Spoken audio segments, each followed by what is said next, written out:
Hi everyone, welcome back to the IT blog. So today I wanted to discuss a very interesting topic, which is the cybersecurity budget or lack thereof in an organization. And really, this blog is meant to really help you convince the folks who have the money, someone like the CEO, VP, director, what have you, into putting more funds inside of the security budget.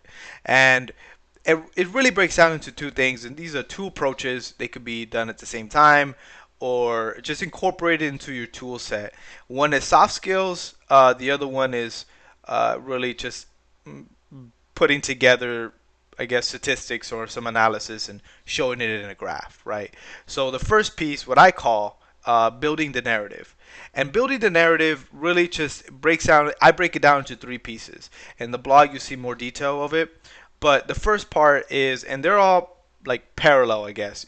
You don't have to do step one, two, and three in that order. It just depends on how the conversation goes. And this is a very like highly soft skilled approach of tech.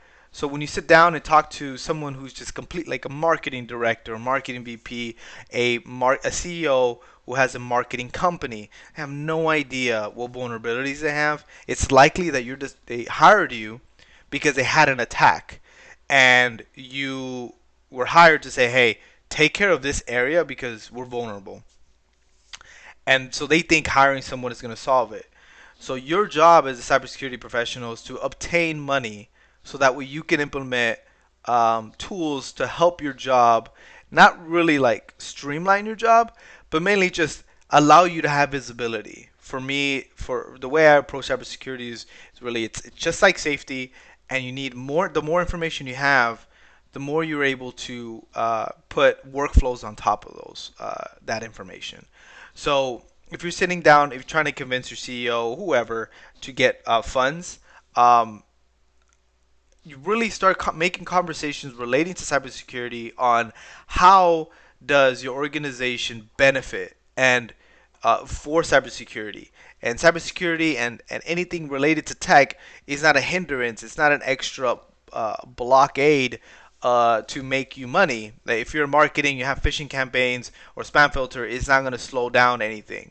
Or if you have a check-in and check-out policy for laptops or whatever. It doesn't. It varies, right? Or you have a one good example is you have a pin to get your in order you print. You send a print to a copier or a printer, obviously printer, and you go there and you type in your pin, and then you get your documents. That isn't necessarily a hindrance. It's more of ensuring that you're going to get your copies, right? Ensuring that no one else is going to grab your printed documents, and sharing that information with somebody else. And it also, and this is right. So that's that piece, and then see how we're going to quickly jump into the next tip, which is get to know your industry.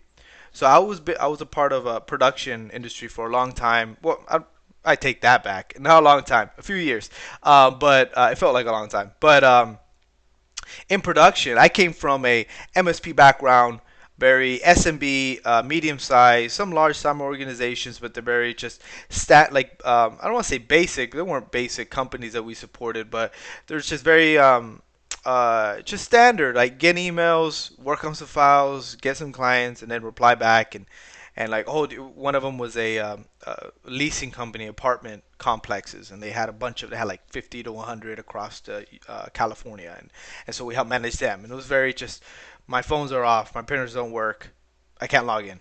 Those are the three issues. So for production, though, you have a dynamic, highly dynamic network, and it just changes all the time.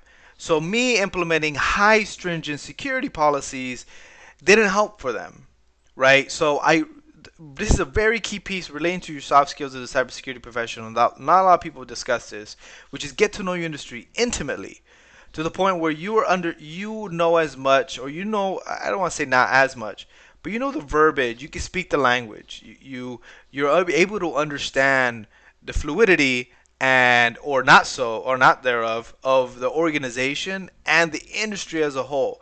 Because if our organization is very stringent and the industry is very highly flexible, they conflict. So you as an organization will actually perform poor than somebody else who's highly flexible but still can stay secure.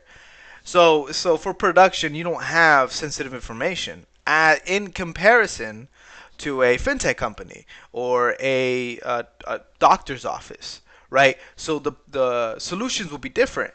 So with getting to know the organization, list out your solutions and make sure that they work well with the industry. As at the same time, while you're drinking coffee during the break room, you're just passing someone on the hallway, talk about cybersecurity in a way that is beneficial. It's like not scary. It's not like, oh, it's not paperwork. It's just another piece of this big machine that'll help us just kind of keep turning and keep things moving. We're all secured together. We're all safe together, right? So it's very similar in my opinion. But I worked a lot in the warehouse, so that's why I keep bringing up safety in relation to security. And the third piece of building the narrative is two birds with one stone. So I went from IT, network engineering, system administration, network administration, all that into cybersecurity. So it's a little bit easier for me, but I found that this piece is very important. If you're in cybersecurity, try to solve a business problem. One of them, for example, I worked for a production company, and they had a bunch of accounts, just talking about thousands of accounts. Probably not thousands, but pretty close to 1,000 accounts. It felt like thousands, and they all kept them in Excel spreadsheets. And this organization bought a lot of video games, online games, and you have to make an account on different platforms. Steam is one of them, Blizzard, and then they make an account. You purchase the game, and they didn't like we were unable to go back into the game. Somebody could steal the game, right? That's kind of security level. It's not too bad. But what I did was I did know and understand that if they kept accounts inside of a spreadsheets, I asked them, how do you manage your own like company accounts? So we keep them like we just don't. We just everyone manages it on their own. So I'm like, oh, so there's a password management problem here.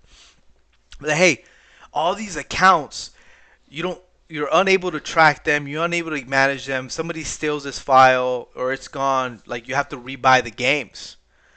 Oh, okay, well that's not good. Like, do you have a solution for that? Yeah, it's called a password manager. It keeps all of your accounts in one location. You can share them, and you know that they're always going to be in this location. And guess what? No one can steal it. Well, okay, and then on top of that, we're protecting our employees because they restore all their passwords, email, their login for their computer, and for this organization, they didn't have Active Directory, just had different accounts everywhere. And so anything related to your work, you can store it in this password manager. You can share it if you need to, and even identity information, whatever. You can keep it in there, and we can manage it from a top level and allow access and remove it as needed. I'm like, oh, that's great. Two birds with one stone, which is the third step, which is the third phase, I guess. So wrap it up just to kind of summarize that piece, which is get to know the organization, um, build the narrative in that kind of approach cybersecurity in a way that the organization is not scared of your solutions and more, oh, okay, that's a great idea. I would love to be a part of that. And the third piece is two birds with one stone, where you're solving a business problem with a security solution. Okay, and so that wraps up that. And then for the other piece that I love and I started implementing this in real world now, which is a risk matrix. The risk matrix is the vulnerability and threat, right? You multiply those, and then you multiply that outcome by the impact, which is this risk matrix.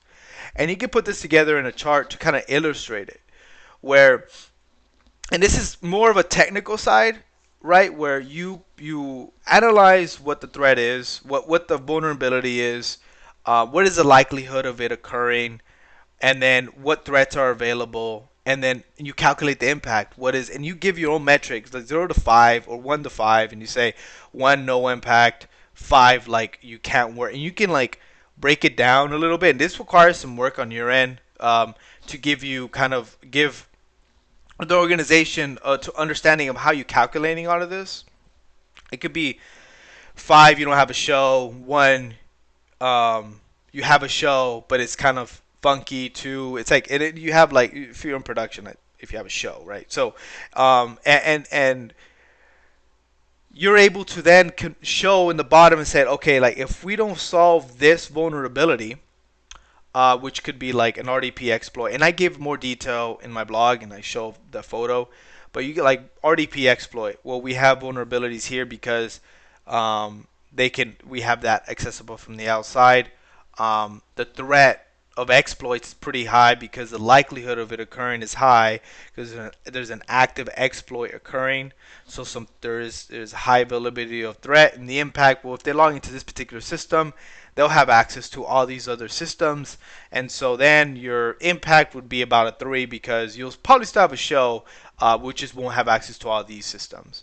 And then what that does, and you can give that in a graph, and what that does essentially, it allows the people with money, the people who run the organization, to say, hey, well, we cannot have a show. So if anything between 3 and 5, and these are the outcomes, yeah. Okay, we need to solve those now. Okay, cool. So in order for me to solve these, I need these things implemented. And this costs this much. And remember, that is an easier pill to swallow if they already know that what you're implementing as a cybersecurity professional is only going to improve their business. So they know that you're not going to try to implement something that is not the industry standard, or not, I guess not industry standard because just all the industries are terrible with cybersecurity, but industry flexible. So they are aware and know that you are someone who's trying to make cybersecurity part of a cohesive unit inside of this business. And second, they know that you know the industry because you've been talking their lingo, right? So if you drop them with $100,000 bill, 50,000, 10,000, whatever, and they're not as shell shocked. They're not as like, is this even gonna work? It's more like, okay, well, let's reevaluate the risk matrix, or let's say, you know what, we're gonna need this, right? Like, yeah, and then you go over it again, and because you know the industry, right? Because you've been talking to these bosses, right? Whoever it is, the person who's controlling the money, and telling them, hey, my view in cybersecurity is not to make things harder, but to make things easier. And then with this combination of the chart, it is much easier. I can't guarantee you're going to get it, but it's much easier to build that to a point where you're getting funds. You may not get, you may get 50% of it. You may get 60. But if you continue to work that way and that direction, you are able to, and you will be able to obtain funds in your cybersecurity posture and to improve cybersecurity posture. So I really hope you guys appreciate this blog. Let me know in the comments down below if you would like more of these videos. I trying to steer it towards the business side right now, just because I really feel some of these soft skills and kind of like presentation isn't really discussed much. There's a lot of tech related, like, I don't know, like buffer overflows and things of that nature. How to attack this firewall, or how to maneuver, how to do pivot maneuvers and meta exploit, and just like different things like on the technical level, but from a business side, they have no idea what you're doing. They think you're a wizard. So and for yourself, you can learn all of that, but it doesn't matter if you don't have the funds to give you a platform to grab logging. You may be able to build some stuff off of Linux and just freeware, but then you need a server to sit it on. And obviously, because that's what happened in my last job, I maxed out the server, and I'm just like, well, I can't do anything else now. So I really hope that this is beneficial. Let me know down below, and if there's any other topics you'd like to discuss relating to cybersecurity and business, and see what you'd like me to touch on, let me know. I really appreciate you guys. Peace.